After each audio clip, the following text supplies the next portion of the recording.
السلام عليكم ورحمة الله وبركاته. اهلا بيكم في مطبخ ست الكل. تعالوا مع بعض وصفة جديدة سهلة وبسيطة جدا بمكونات بسيطة وفي حلة واحدة هتتعمل على طول، وطعم مفيش اسهل واحلى من كده. معايا هنا بسلة باللحمة المفرومة.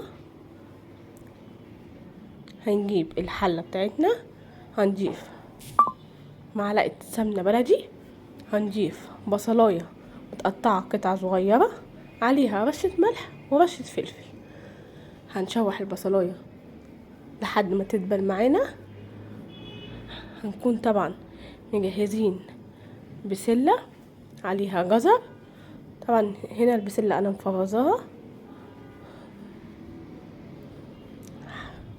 المتاح عندك بقى بسلة فريش مفرزاها اكياس جاهزة مفيش مشكلة. هننزل بالبسلة وهنضيف عليها معلقة سكر ومكعب مرقة، وهنشوح البسلة معانا لحد ما تاخد سوا كده معانا.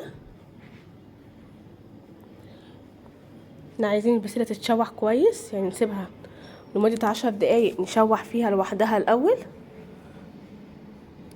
بعد كده عندي 200 جرام لحمة مفرومة، دي لحمة معصجة انا بشيلها في الفريزر لوقت اي احتياج، بتلاقيها موجودة وتبقى سهلة وبسيطة معاكي. هنضيف ملح وفلفل اسود وهنشوح اللحمة مع البسلة.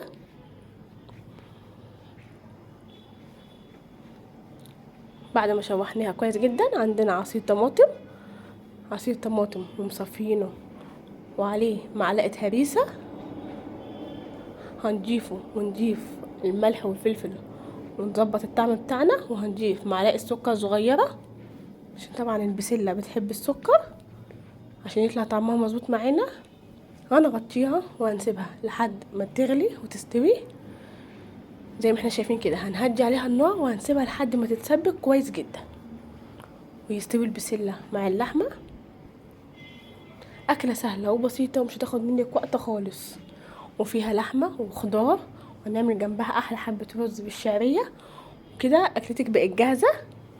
ولا اول مرة تشوفونا متنسوش تعملوا لايك وشير وسبسكرايب وفعلوا الجرس عشان يوصلكم كل جديد، واشوفكم فيديو جديد ووصفة جديدة من مطبخ ست الكل. والسلام عليكم ورحمة الله وبركاته.